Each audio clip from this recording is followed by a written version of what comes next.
couple of armchair GMs who have yet to be wrong with any of their Timberwolves takes. Right. It's Flagrant Howls with Phil Mackey and Kyle Theige. You're like me, Kyle. You have spent the last 12 hours or however long it's been now, 15 hours since the Wolves won their third straight game, just staring at the box score porn from Target Center last night. I mean, just any column you want. All right. How about, in fact, I'm going to fire up some appropriate music here for you. Let's see if I can find this on my, how are you doing today, by the way? I'm doing good. We were just talking a little bit offline. It's like the week before the holidays kind of thing. So in work, like everyone's like, hey, I'm going to be off. Like they're out of offices. Like I'm going to be out from tomorrow until Valentine's Day. Any chance you can give me all those reports? And it's like, wait a second. You could have asked me like literally any other time. You're taking 2 months off. You want me to work now? 3 hours heads up. Yeah, exactly. It's like there's college football on today. No, but it's good. The last, I was thinking about this morning. We spoke last Thursday. Vibes were not great after they basically set basketball back 30 years with their shooting performance against the Clippers.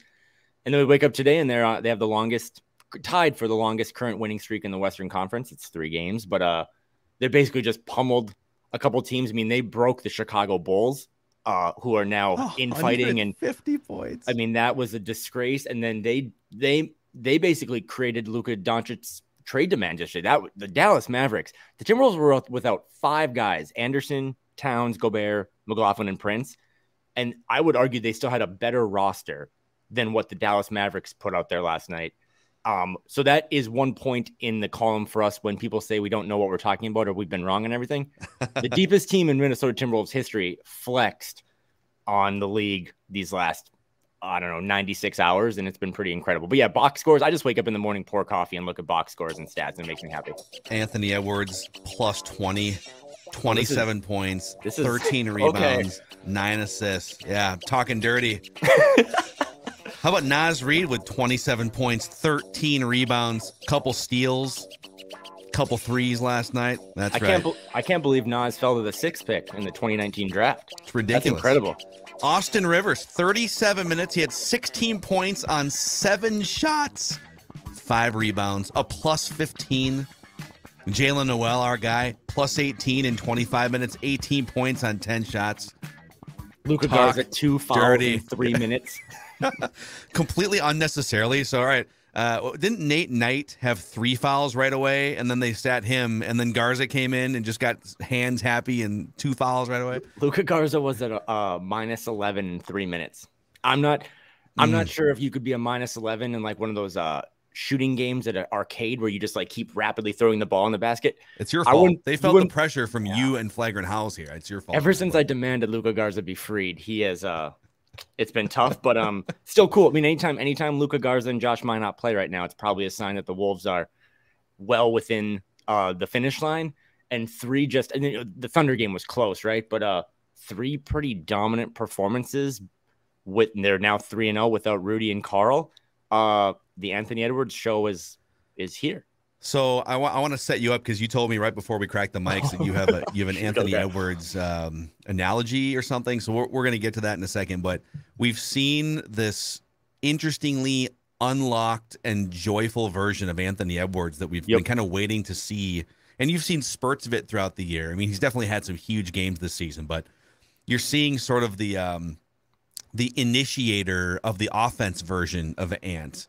And the Wolves actually have a lot of guys, even with some of the injuries, like D'Lo can initiate, and Jalen Noel can initiate, and Jordan McLaughlin, when he's healthy, he's not going to initiate in the way that those other guys do, which is they could drive to the hoop for 16 points.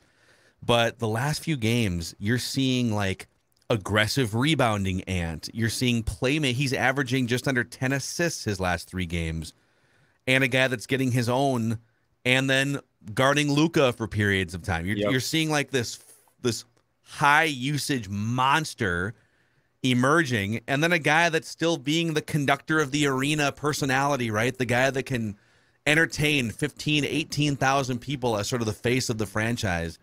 And somebody asked, I think it was somebody asked Naz Reid after the game, what are you kind of seeing with Ant exploding in some of these games? They said he's just playing like he's happy. Mm-hmm. He's happy, and it's bleeding onto the court, and it's It's bleeding over into teammates in a good way. So, yeah, it's just this extremely fun version of Ant that, and I don't know that it's directly correlated with Cat and Gobert not playing. We can dive into all that stuff later in this episode. But what was your epiphany when it comes to Anthony Edwards?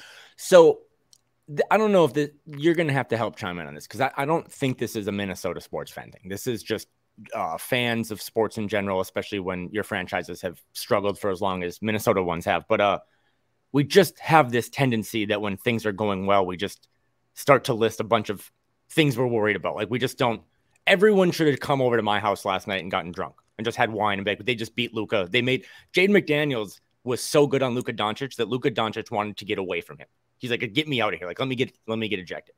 So the Wolves have won 3 in a row. They're back up. I don't know if we're going to do a little playoff spin here, but I think they're up to 8th in the Western Conference standings right now. I think they're like 2 games back of the 4 seed.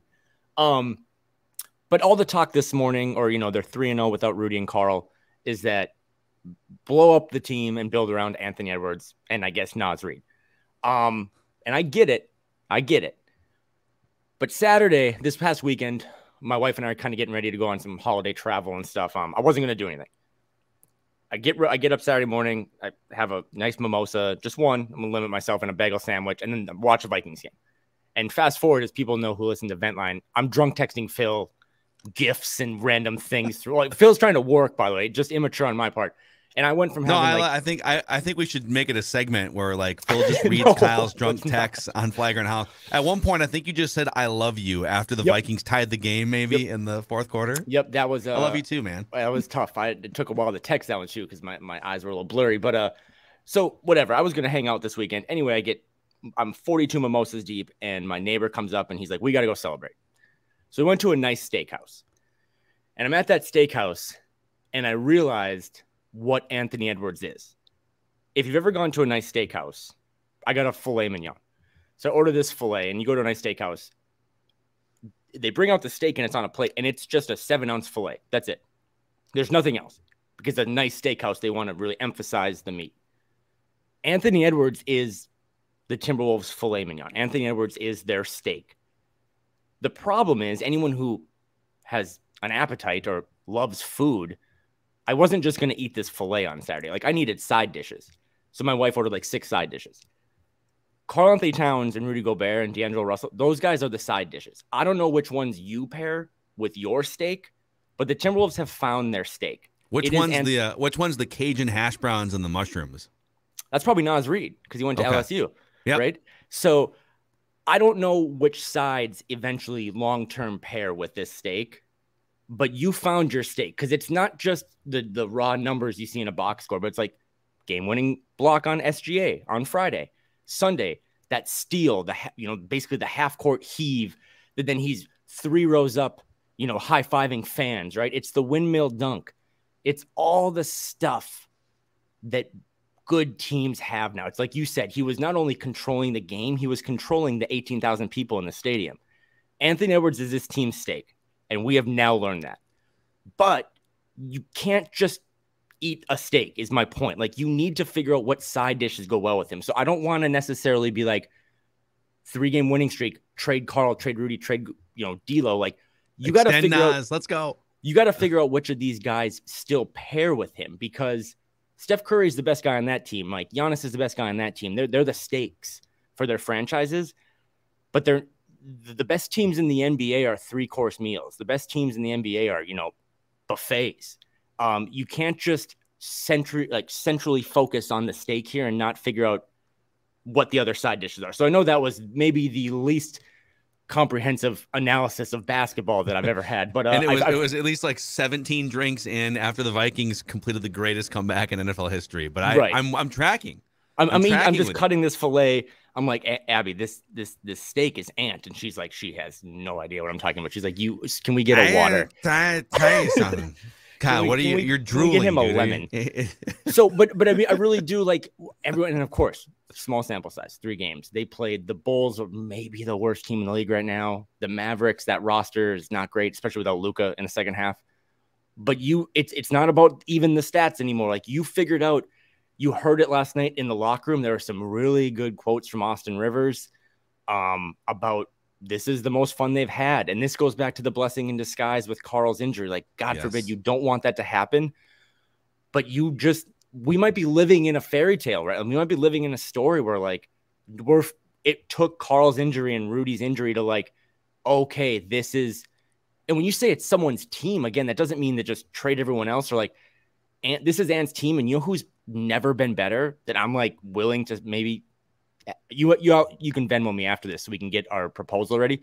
D'Angelo Russell looks awesome.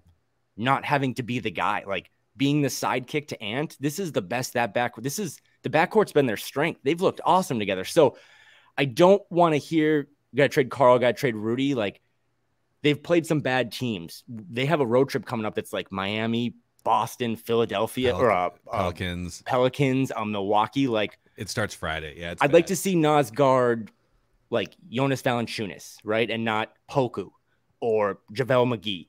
And I'm a Nas guy, but like we need to stop this idea that we finally found the main course of this meal and we're just going to blow up everything else. Because when I was drunk on Saturday night and they brought me this steak and there was no mashed potatoes or asparagus or anything around it, I was really sad. I was like, this steak's going to be awesome, but there is nothing else for me to eat. Rudy's really got to be the mashed potatoes, right? Rudy's the rebounding, blocking, like he's the just like the pulsating part of your. That might be a good. He's the base coat. Everyone else on the roster and what side dish are they at a nice steak restaurant? Who's the asparagus? That's the question. Jaden McDaniels, because he's just long and kind of gangly, but he's good for you, right? I mean, like he's really been shut down. Luka. Trying to think of like what Austin Rivers is. He might be. What's the green he broccoli? Stuff is he like seasoned broccoli? He could be seasoned. What's the green stuff you put on? What's like the sauce? The little, you know what I'm talking about? Like I'm drawing a blank. Like collard greens? No. It's like the little sauce you put on a steak. I'll think of it. You don't put sauce. What are you putting sauce on the filet mignon for? No. What are you doing?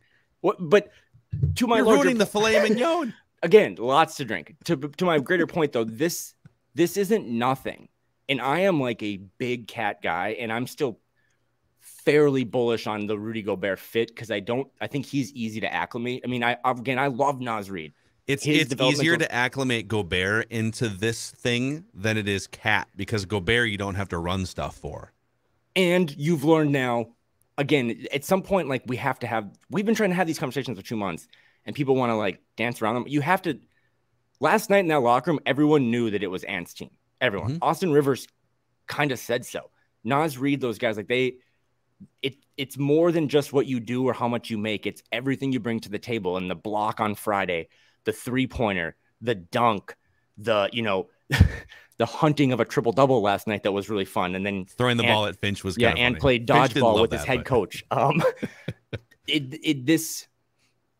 again, Anthony Edwards has to keep doing it. He can't punt on the game tomorrow because he stayed up too late last night. And Dane Moore pointed this out on his pod, but like Ant's been struggling with sleep. He's a young kid. He doesn't know how to go to bed at night after a big win.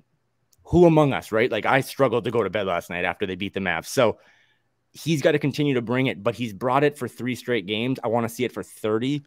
But if he does do it for 30, I mean, he is the stake. This is the guy. This is the guy you build around. And that doesn't mean you go get rid of everyone else because you need those guys when you start playing teams that actually give a damn or above 5. I mean, every team they've played is below 500 that they've beaten. They're going to play teams that are 12 games up above 500, the Pelicans, the Bucks. Like, you need Rudy or you need Karl, but I'm comfortable saying now, and I wasn't 2 weeks ago, I'm comfortable saying now this is Anthony Edwards' team. Yeah.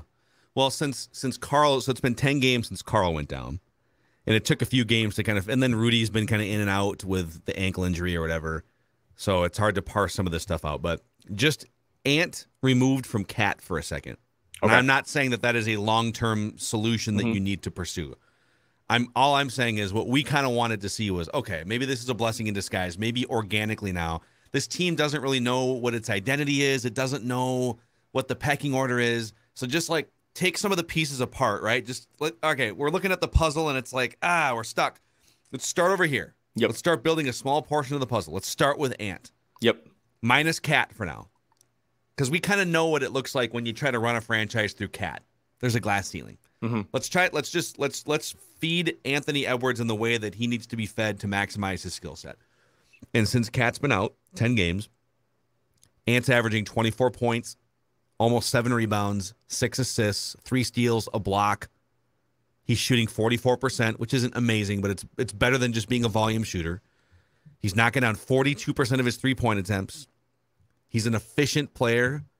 The defense is still going to be in and out, but there's been times where he's locked in and contributing very much to winning defensive plays.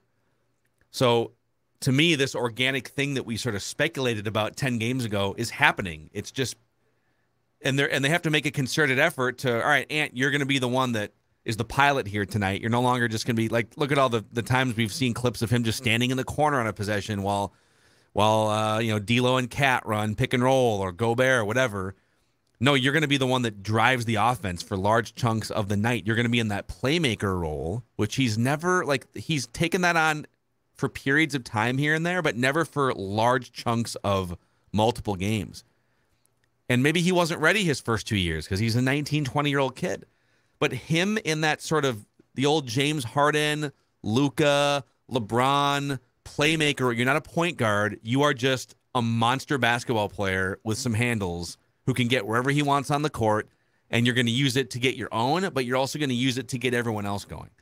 Starting with that, and then, okay, all right, and it's only been 3 games of it looking like this, so it does need to happen against a Boston or against New Orleans, and we'll see how that road trip goes. But if you can get this part of it right, I think it becomes easier then to layer in Gobert, layer in Karl-Anthony Towns, who has to be a willing participant. I mean, hell, Chris Finch was asked, I think by Jace Frederick, it might have been after the Bulls game, how do you layer Cat back in when it's time to do that? And Finch said, well, we do need to maintain or recreate the spacing that's allowing us to look like this. And so his words, not mine. We may have to look at parking him in the corner more often to create that spacing, which is not something that he intended to do at the beginning of the year. Remember, Tim Connolly came in, and the talk was about unlocking Cat even more and running the offense and everything through him. And I just don't know that he can handle that on both sides of the ball. So the idea of parking a great three-point shooter in the corner more often is a good idea, but when you then oh wait, well, who is it though? Well, it's Cat. He's this guy that has been the franchise for the last few years, and he makes this much money. It's sort of an unsettling yet highly interesting thing that Chris Finch said. But I guess my long rambling point here is start with unlocking Ant, and then layer in the rest. And I think it's easier to build it that way than the opposite way, which kind of feels like that they started kind of the opposite way at the beginning of the season.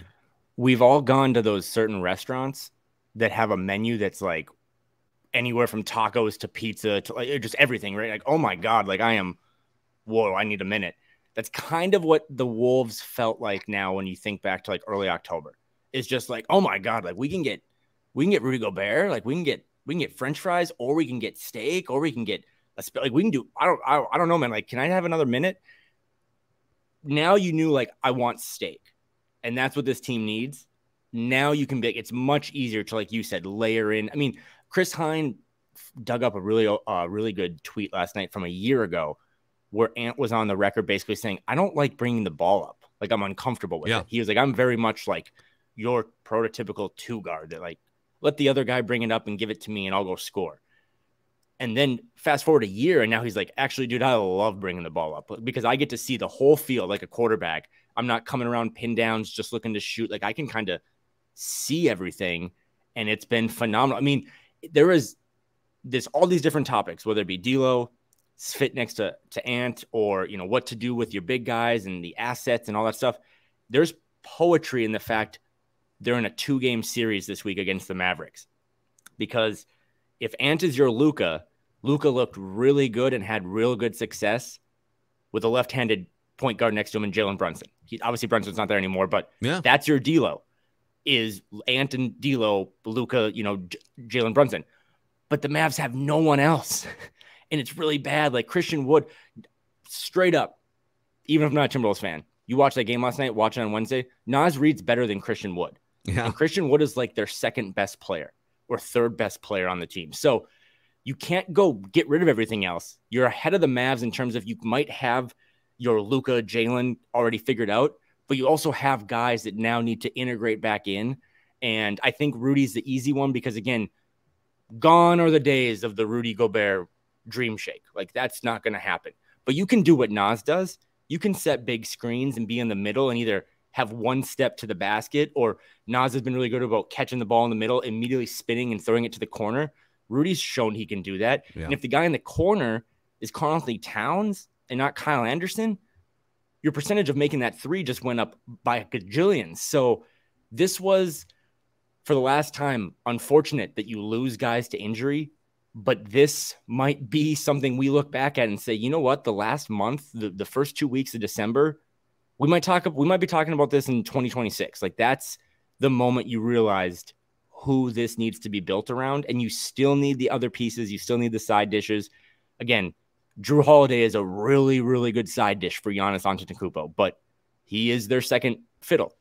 These guys can be really good second fiddles. You and I have talked about it forever, the Kevin Love cat comp, but Anthony Edwards has shown this is when he's having fun, it usually ties to winning now. It's not just empty calories. And when he's having fun, his teammates are having fun. And from all accounts, last night was the happiest the locker room has been all year. Yeah, the one thing about Cat sort of being parked in the corner, and this isn't going to be a thing for like another month because Chris Finch told I think it was Paul Allen on KFXN radio in the Twin Cities. he told him it's going to be a multitude of weeks until Cat is back. So they get to continue exploring the space without him. When he does come back, the corner three thing is interesting, but he takes like 90% of his threes not in the corner. Right. In the last 3 years, he's shooting collectively like only 30% on corner threes. What's funny is the 3 or 4 years before that, he was above 40%. He was actually above 50% his third year on corner threes. He just like hasn't been as good shooting corner threes the last few years. I don't know what the reason is for that. But I mean, this is all going to come down to if this continues to head organically in the direction of, yep, it's Ants. Ant is the driving force, is the path to winning basketball for this team, and everyone else has to kind of find their role around it. It's going to be a little bit of a tough ego blow for Cat unless he wants to win and unless he's okay with being a second or third guy on a winning team. And I would much prefer if his career is headed anyways toward being the second or third guy on a winning team, like Kevin Love's was, like Andrew Wiggins was, the fourth guy. I would much rather it happen here than somewhere else because I think 100%. You're going to get way more out of him as the second or third guy here than the 50 cents on the dollar you would get trading him. And to all the comments or the quotes that were tweeted out last night or talking to people, like, I also wonder how much easier it could be. And again, there are egos, there are politics, there are things that they're going to have to answer. This isn't all perfect, but that locker room now is like looking up at Ant, right? Like, I don't know if they were doing that 6 weeks ago. Like Austin Rivers said it last night. Like, he had no idea who Naz Reid was when he showed up here in October. I don't think Austin Rivers had much of an idea of who Anthony Edwards really was or Jaden McDaniels.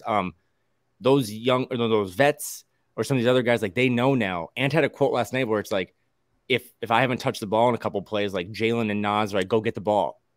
That's pretty big. Like, that's hierarchy stuff. Mm-hmm. That's figuring out your chain of command. And it might be easier, 2 months ago, someone trying to take over the locker room and be like, hey, I'm going to be the alpha here. No one really, you didn't have a lot of support. You didn't have a lot of sample size for that. Anthony Edwards has the sample size now to be like, hey, I think this is my locker room. And maybe that makes it easier for a guy like Karl, who has at all points been pretty good about being a teammate and has been, I think, a good accepting person of the big brother role. I mean, Rudy Gobert has said since he got here, I just want to win. So if you can win touching the ball less and just finishing lobs or cleaning up the rim. And then, again, I don't want to miss on this because we kind of crapped on him for 3 weeks. D'Lo has been awesome, not just production-wise, but he has really, really slid into the big brother role and been like, yeah, dude, Ant, this is your team. I'm going to go hit a bunch of threes, and I'm going to kind of be a secondary playmaker. And he's been great. So, yeah, these last 96 hours of it aren't the be-all, end-all, but it's the most promising moment of this franchise since they made the Gobert trade. Yeah, it's one of the best stretches. D'Lo wasn't amazing last night, but it's been one of the best 10 to 15 game stretches of his career to this point. Yep. So, can we play the lineup combination game for the first time in 3 weeks? Yes, let's do it. We haven't done this in a while, and now we're building some sample size here. We're no longer talking about 50-minute small samples. So I'm going to give you among pairings that have been on the court for at least 200 minutes together this season. So again, building some sample size. Yep. I'm going to give you the top 5 pairings. These are the top 5 pairings of productivity net rating per 100 possessions. Can you guess what pairing is the best for the Timberwolves? Oh, is it? And it's not close. Is it Ant and Nas? You're half right. Ant and McLaughlin? Ant and Nas, by the way. Actually, here's the game. You tell me the 5 best. You got one of them. Ant and Nas is the 5th best pairing the Timberwolves put out. They are a plus 3 points per 100 possessions. And this is all season? Yep. Ant and Jordan McLaughlin. So he may have fallen out of the minutes qualifications here. Oh, okay. So no. Yeah, he has. So it's an okay. unfair question from that standpoint. He has fallen out of the minutes. He would be filling a lot of these, but he doesn't qualify. Is Nas Reed in all of them? He's in 2 of them. You already got one of them. So Ant and Nas, D'Lo and Nas? D'Lo is in none of these, actually. Oh, interesting. Okay. Yeah. Okay, Jalen Noel's got to be in there. He's in here twice. Jalen and Nas and Jalen and Ant. All right, so you got 3 out of 5 now. So the number 1 you nailed is Ant and Jalen Noel together are by far the best pairing the Timberwolves put on the court. Per 100 possessions, the team is a plus 11.5 points per 100 when they're out there. They've been out there for 300 minutes together. They just flow, man. And sometimes you don't even really need a point guard with those guys. They can both handle enough, and they can both initiate. They're not shy about initiating offense. So, and sometimes when you put a point guard with them, it actually it screws it up. Right, yep. But those guys together have been magic on the court for the Timberwolves this year. It's also a reason, too, just to kind of quickly zoom out, and then we'll zoom back in, that if you're on the fence about, I don't know if I like this team, or I don't know if I should buy in for the winter months, the 2 guys that are playing really well and look like they should be long-term fixtures next to Anthony Edwards are the 2 guys that have no future here or have questionable futures, Nas Reed and Jalen Noel. If at the bare minimum, this is only going to get more exciting from a transaction standpoint, because like we said with D'Lo last week, you're going to have to figure out what you can't just zoom into July 1st, 2023 and say, well, we'll figure out Nas and Jalen and D'Lo then. Because you lose all those guys and you're all of a sudden a stake without literally any options or any money left. And it's also part of the reason why they gave up all of their assets forever with no possible solution when they traded for Gobert. And I remember you and I came on, I think it was one of our first podcasts, and I got clowned by some people for saying they actually have multiple players they could trade for at least a first-round pick on their team. Oh, dude, 100%. Including guys that haven't popped yet, but like right now, this might sound crazy, but if you put Nas Reed on the block right now, and I get that he's going to be an unrestricted free agent, right? So I think they have until he's extension eligible.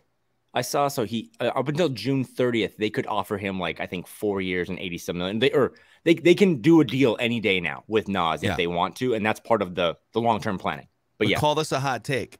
I think somebody would offer a late first-round pick for Nas Reed. I think you could recoup a first round. Right now, if you traded him right now, I think you could recoup a first round. I guess my point here is they've got assets here, and they have to figure out sort of what the best path forward is with the assets. They don't have technical. I guess this is going to be a bad Fast and the Furious comp. They don't necessarily have the pink slips, I guess, which would be the draft picks. I don't know if that's the real thing, but they have a lot of cars in the garage. And again, that's why it's they can pivot in any direction once they know what the main course is. And either trade a Rudy or trade a Karl, but even to a lesser extent, you can get stuff for Nas Reed. And if you don't think you're going to sign him and you have the rights to do so, and you're the only team for the next 8 months or 6 months, if it's not going to happen, then to Phil's point, you trade him and you go get a pick and you start to accumulate those picks back, and you still have, major all-star level guys on the roster. Yeah. All right. You're missing 2 more. I'll give you a couple more guesses here. We need 2 more pairings. Why? Is Matt Ryan in any of them? No, not Matt Ryan. You're close.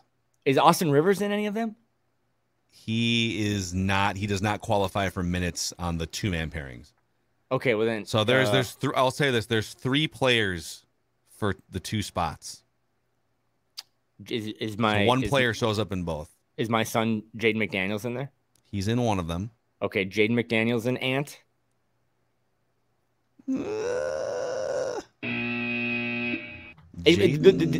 The other guy that's in there, it must be if we're at this point. Jaden and Ant are 6th. You were just missed. Okay, at some point, is Rudy in there for any of these? Rudy is part of the number 2 pairing, so you're dancing around it. So Rudy and Ant. Rudy and Kyle Anderson. Oh, Kyle Anderson. Okay, yes. Okay. And then Kyle Anderson and Jaden McDaniels are the 4th pairing.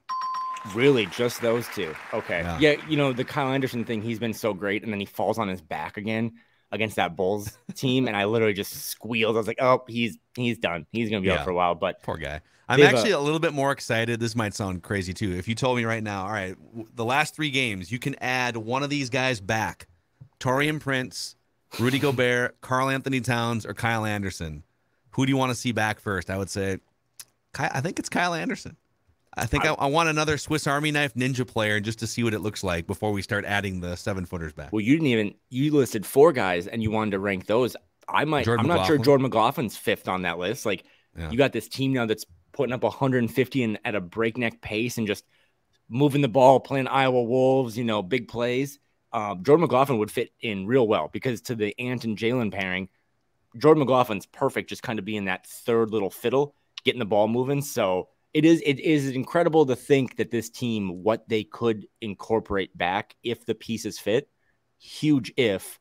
But yeah, you know what? This team would love to have Taurean Prince getting the Bryn Forbes minutes, right? Like a guy that actually can shoot and can defend. Although Bryn Forbes is kind of awoken from his slumber recently. But yeah, it's incredible to think how many guys. They're missing 5 rotation players, and they scored 150 points. It's ridiculous. I'll give you one more lineup combination nugget here. So 3-man combinations among trios that have played at least 120 minutes together. It's not even close what the Timberwolves' best trio is. This trio is a plus 21 points per 100 possessions. They blow teams out of the water. It's Anthony Edwards, Jalen Noel, and Naz Reid. That's not nothing, man. That's 3 dudes under 23, 2 of which, again, aren't really signed long-term, but they're on this team as it currently stands, and that's an absurd number to be basically when those 3 guys are out there, you are just stomping teams. And the proof has been in there. I mean, when those 3 guys are on the court, the Naz Reid stuff, dude, I can't even really, what do you want to say? Back-to-back 27-point games for a guy that was undrafted. Yeah. And I mean, the Chicago Bulls, for example, that are absolutely in a dumpster fire and having players only meetings, they traded all these picks to get Nikola Vucevic, and he's not even as good as Naz Reid. So that's concerning if you're one of those teams. But yeah, that all makes sense, and it gives you hope that you do have a nice young core here that you can technically re-sign and have the ability to keep. It's just, are you ready to maybe pivot off of some of your previous moves that you thought were maybe long-term moves? Amen, my friend. Speaking of nice young basketball cores, for only $15, you can check out the Division I St. Thomas Tommies battle NDSU on Wednesday night. TommySports.com to get your tickets. Just $15, a little pre-holiday event for family or friends. Check them out, the Tommies against NDSU on Wednesday night. TommySports.com to get your tickets. You can also hear that game on 1500 ESPN Radio. And a shout-out to our friends over at Federated Mutual Insurance Company. They have been helping businesses maximize their success through risk management. They have all sorts of tools and resources that you can tap into as a business owner. So if you're looking to take your business to the next level, looking for just a reliable, credible guiding hand, Federated is here to help you. They're also an official partner of the Minnesota Timberwolves, too. So check them out at federatedinsurance.com, where it's our business to protect yours. Yes. You want to dive into the comment section here? I got a couple for you. Sure. Kyle, yeah, let's do it. Read the comments. It's got to be positive, right? It's been a great week of basketball. Let's see here. Yeah, this one is Mike Schilling. I can't wait. This is actually sent before last night's win. I can't wait to hear you guys talk about the last couple games. Overreaction Monday, he says. I don't want to overreact, but this smaller ball lineup is better than the target centers. Naz Reid looking like an absolute stud. He's shooting well, driving to the hoop. Better than Gobert. He was 4 for 4 on Sunday night before going out with trap tightness. Austin Rivers lit it up. Nate Knight looked great. Ant is doing Ant things again, and dead-ass windmill dunking on breakaways. Yes, he is. He also had that steal he had, and then the fadeaway 3 at the buzzer, too, was an incredible play. I know it's only been a couple games against some just mediocre teams, and they baptized the Bulls with threes, but we look so fast and aggressive. Do you think this type of play can continue? I know we've already kind of hammered some of this stuff, but what's your hope that this is the new reality now, and they just have to, or do you think, or maybe let me put my spin on this question. Does this make it more likely that you will trade one of your 7-footers sometime in the summer? Probably Cat, I guess. If you make it. It's weird. It's so weird because I want to see how this acclimates. I mean, I'm not the guy. I'm not the negative Nancy that's like, oh, when these guys come back, Ant's going to revert to his old ways. Well, I don't know. We don't know that because we've never seen Ant do what he's done this last week. Like maybe it's now becoming a routine, or for him that this is just how Ant's going to play. And Finch, back to the parking cat in the corner thing. Like I think Finch is far too smart to say, oh, Karl-Anthony Towns is going to be our Ryan Anderson. Like he's going to find more ways to do it. But what he was trying to say is that there might be stretches where it might be good to have a 41% 3-point shooter in the corner, which is technically the best shot you can have from 3. So I don't know. I've been trying to be patient. It was so bad, even though it was new and there was excuses built in. I watch all these other teams. I watched the Thunder last night beat the Blazers, or I watch these other teams play, and it's just none of these teams are doing it with 2 bigs, and it has nothing to do with their personalities or their skill sets. The game is so fast now that I just don't know how you win with 2 guys that are just slower players, albeit all NBA guys in Karl and Rudy. But I don't know, man. I definitely try to not be prisoner of the moment. But this last week, I mean, this is what basketball looks like, and this is what other teams look like. There's just a bunch of guys that can space the floor, and you're giving it the ball and kind of letting him dictate the pace and the energy and the flow. And yeah, I'm with you. Yes, I think this opens up the possibility, and maybe this is something, Phil, they've always talked about and they thought about last July, that like if it doesn't work, we spin off of one of these 2 guys and we go recoup the assets. But I don't know how you don't look at these last 3 games and say Anthony Edwards as the lead dude, and you sprinkle everything in around him. This is what it should look like, because it's also the best way to keep Anthony Edwards engaged, right? Like you didn't see him take a playoff. I mean, I just don't think Anthony Edwards steals that ball at half court and hits a half court 3 in the past, because he probably would have just been like, I'll just stay in front of my guy. Like he was a free safety. He was hunting the basketball to get it after I think he might've been the one that turned it over. So if this is the best way to keep Ant playing for 42 minutes a game, then everything else just has to slot in. That's just the new reality, right? Like he's like the high achieving student that he gets straight A's, but he finishes projects early or gets bored or something. And you need to challenge him more with more difficult coursework, and just playing off the ball and waiting for D'Lo to pass it to you or not on half the possessions, right? Because they're running some other action. If he's that talented and he's destined to be one of the best players in the NBA, you can't just be a guy who, I don't really like to handle the ball, I'm just going to play off. Well, that's fine. You can do that for your career, but then you're going to wind up being a second-tier star player. All of the top-tier star players are initiators. Giannis. Exactly. Giannis has the highest usage rate in the league, right? Luka, second highest usage rate in the league. James Harden from 5 years ago. So we can keep going on and on. But you want to be that guy, you got to be high usage. You got to be driving. You got to be the pilot, basically. Right. And the Mavericks aside, because I thought this last night, I was like, man, I never really like to talk about the happenings of other teams, but the Mavericks are as close to a dumpster fire. They don't really have a lot of future assets. They don't have a lot of young guys that they can grow. It's a tough spot having a top 5 guy and nothing else around him. But Giannis or James Harden or Steph or even like Nikola Jokic, who's kind of their facilitator, right? they all have really, really, really good number twos and number threes. Mm-hmm. And that's what, again, there's no shame in that, right? Klay Thompson gets a lot of shoe deals. Drew Holiday has made a lot of money. Yes. Joel Embiid, or, I guess it's probably Joel Embiid's team now, not so much Harden's, but those guys, you can be a Hall of Famer being a number two. But these last 3 days or 3 games, it's like the Anthony Edwards experience. I don't know how you go away from that, because not only is it working and you're punishing teams, it's also kind of the way the league is trending. And I know they tried to, upset the apple cart a little bit by pivoting to a too big system. But if that front office is as smart and as deep as everyone thinks, and I believe they are, you take this new data and you lean into the new data. That's what smart people do. They see new trends and they say that trend is better than that trend, and we're going to invest into this. And yeah, the Ant Show has been everything you've wanted from him since he got drafted. Yeah, I think,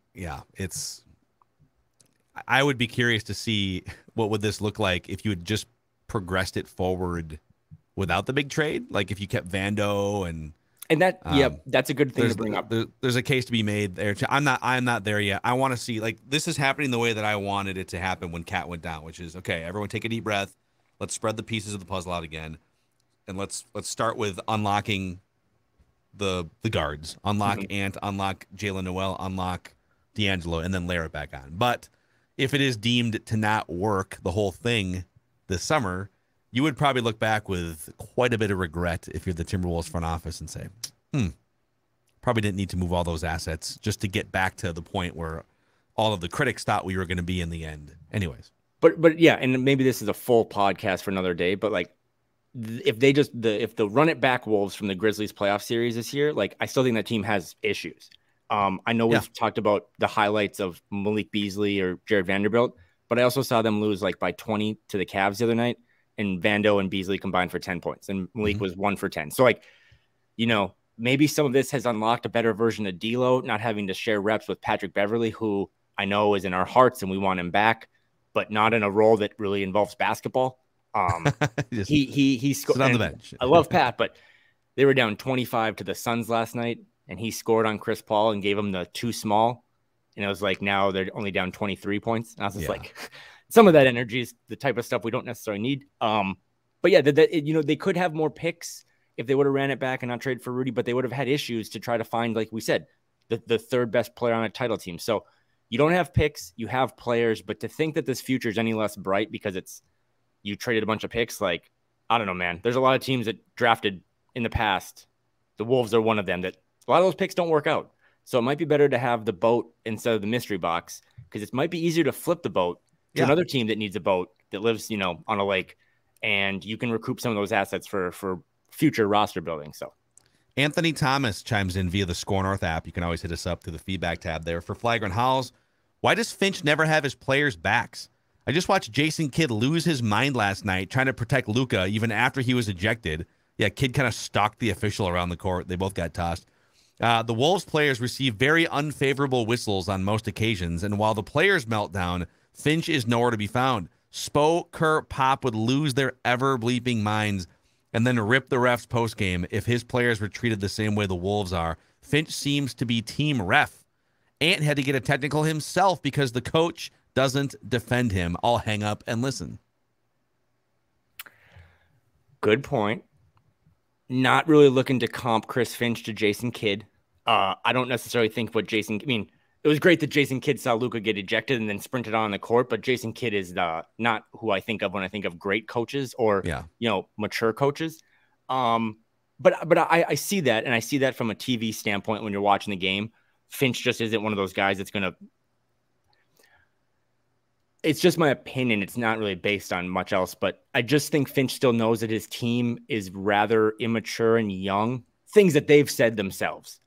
And I think that if he thinks – if I become immature or lose my mind at the ref, even if the officiating is terrible, that it's not going to be a good precedent for, Anthony Edwards, we just went 40 minutes on how great he's been. He's also never complained more in his life. He really has the Luka Doncic experience right now. Like, there are multiple plays last night where he got screwed on calls and just sat on the ground. It's like, you can't do that. Yeah. So I wonder if Finch is just trying to be like, if I lose my cool, how am I going to have my guys stop complaining and trying to be that. But I also will say, as someone who was in Portland for those 2 nights, especially game 1 where Dame shot 15 free throws, Chris Finch was not pro ref. Chris Finch went out of his way to criticize officiating. But I don't know. This is a question for Mark Laurie. Like, I don't know who is going to voluntarily pay Chris Finch's fines, and maybe Finch doesn't want to lose money, but he was not pro refs after that. He was like sarcastically being like, it's impressive when you get to the line 15 times. Like, he was very much taking shots, but I get it. I think Finch is trying to be an adult because he knows that his guys are still struggling in that aspect. I think there's a couple dynamics at play. Yeah. You nailed one of them, which is between Cat and Ant a little bit, mostly Cat. There's kind of a culture of complaining and whining and, oh, woe is me, we are the victims. Like, I hate that vibe. I detest that vibe. I'd rather them just play through. Listen, there's going to be a certain amount of bad juju and bad calls, just like grind through it and come out on the other side. So I think Finch notices that too, especially like, look at that Memphis playoff series. I mean, how many times did Cat lose his mind and take himself out of games? It was literally half the games in that series. And so he's trying to come in and be kind of a steady, I'm not going to add to it by complaining even more. I want our guys to just work through it and figure it out. So I agree with you on that front. On the other coaches that Anthony, the commenter, uses as an example here, forget about Kidd for a second, Spo, Kerr, and Pop. Those are like 3 of the greatest and most credible NBA coaches of my life. I mean, the only ones I would add are like Phil, like in the last 30 years, Phil Jackson, Pat Riley, and maybe 2 or 3 other guys. Like that, you're working on a Mount Rushmore of modern NBA coaching success with those names. And so, you know, when Pop says something to an official in a stern way, it holds a lot more weight than current version of Chris Finch. And those guys know that, and they use that. They're not blowing up on every occasion, but they use it in a timely way. Sometimes they're just losing their minds. But I'm just saying, like, you can't just say, well, Spo does it, so Finch should do it. I would say, well, Spo's in a spot now, 15 years later, where he's got a little more weight to throw around in that regard. So, yeah, I don't, you know, for all the coaches that were named, and those were good points, like, I don't think Monty Williams does that. I think he tries to set a precedent for being mature and like not getting tossed out. I mean, Brad Stevens was never losing his mind. Like, I mean, Jason Kidd ran at the officials last night. I'm surprised he didn't pour a drink on him. So I do see the point. I just think there's a little more nuance behind the fact of if you have kids that play sports and your kids are getting screwed over by the whistle in soccer or something, like, and they're getting mad or whatever, like, you try to be like, set an example. If I lose my mind on the sidelines, then how am I going to tell them down the road, like, you know, play through the whistle, don't let the refs get in your head. And I think that's what Finch is doing. But I don't necessarily think it translates into, I mean, those guys ride for Finch, even when it was really dark in the Portland series or whatever, a couple of days ago, like, those guys ride for Finch during the dark time. So I know that they think he has their back, but he just does it in a way that maybe is different than what you or I would do. Yeah. All right, we got to run here in a couple minutes, but we can't run without a look at the Western Conference playoff picture. Where do the Timberwolves currently sit, Kyle? The last time we recorded last Thursday, they were on the outside looking in. They were the 11th seed in the Western Conference, but they've rattled off 3 straight victories, and they are now tied for the 8th seed. They are technically a percentage point ahead of Utah. So they are the 8th seed. How the turntables have turned. Yeah. They are a game back of Portland for the 7. So you would have, I'm trying to remember how the play-in works. You'd have the 9-10 game between Utah, Dallas, and then the 7-8 game right between the Wolves, Blazers. The winner gets in, and then the loser would play the winner of the other play-in game. But if you look ahead through the windshield, the Wolves are just 2.5 games back of the Pelicans for the 4, and just 4 games back of the Grizzlies for the number 1 seed in the Western Conference playoff picture. My favorite bit. Yeah, the Pelicans, who have lost 4 in a row. Again, we said the Wolves have the tied for the longest active winning streak in the Western Conference. And by the time you and I record we're doing this on Tuesday, by Thursday, with a couple of the games that are sprinkled in around the West, the Wolves could be the 6th seed. Like, they could be a home court advantage team if they beat.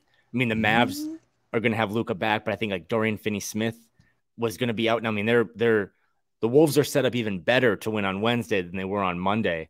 And I think that's why, because it's a 2-game series, going back to the Finch point a point ago, I think it's why Chris Finch pulled Anthony Edwards. I don't know what you thought about that whole situation. I loved at the it. end. He gave Ant a chance. Yeah, don't chase a cheapie. The game was Finch, over.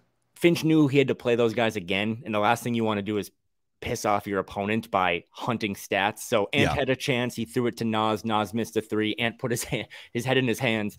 But as much as I want to see those stats and those kind of milestones for that young kid, I was glad that Finch treated that the way he did and was a professional. Again, Ant's just worried about the stats, and he should be. That's all. That's all you're doing at a 21-year-old kid. I was fine with it. Yeah, he's not chasing stats in like a selfish, I don't care about my teammates way. At the end of the game, it was over, and he wanted the extra assist. And I thought he was I didn't love him like when Nas missed the 3. I didn't love him like, but he's 21. He's having fun. It's all in.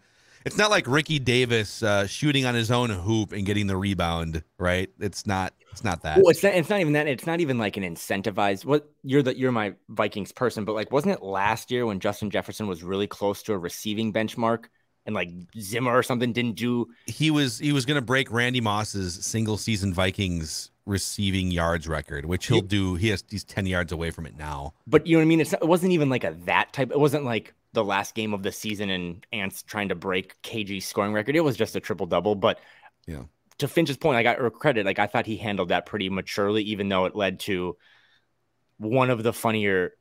I mean, imagine if this team does lose some games, someone's going to dig up that video of Ant just throwing the basketball at their head coach. Like, Finch did not look amused by that, by the way. No, I don't think he did. But I think all in all, it was all good fun and fun. I mean, the vibes are fun. But back to your point originally, 8th in the West. I know it sounds like but only 4 games out of the 1 seed. Starting to build a little of a cushion with some of those bottom feeders, but also ahead of the Jazz, the same Utah Jazz that everyone thought was light years ahead of the Minnesota Timberwolves. They've been struggling recently, and if the Wolves can figure out a couple more games, I mean their schedule gets so hard over the holidays. But just go 500 on the road, and I'll be highly impressed. Go beat get to January and be up a game north of 500. I mean, I think they're on like I think I saw if they win tomorrow against the Mavs, and I have all expectation that they should now, they're back on like a 45 win pace. They won 46 games last year, right? Like, thank you to everyone who's listened and subscribed for these first 2 or 3 months. And we didn't know where we were going, but the roller coaster now, there's some sunlight peeking out, and it seems like this could really straighten out and take off. And every week, we'll keep you posted on the Western Conference playoff picture on Flagrant Howls. All right, he's Kyle. I'm Phil.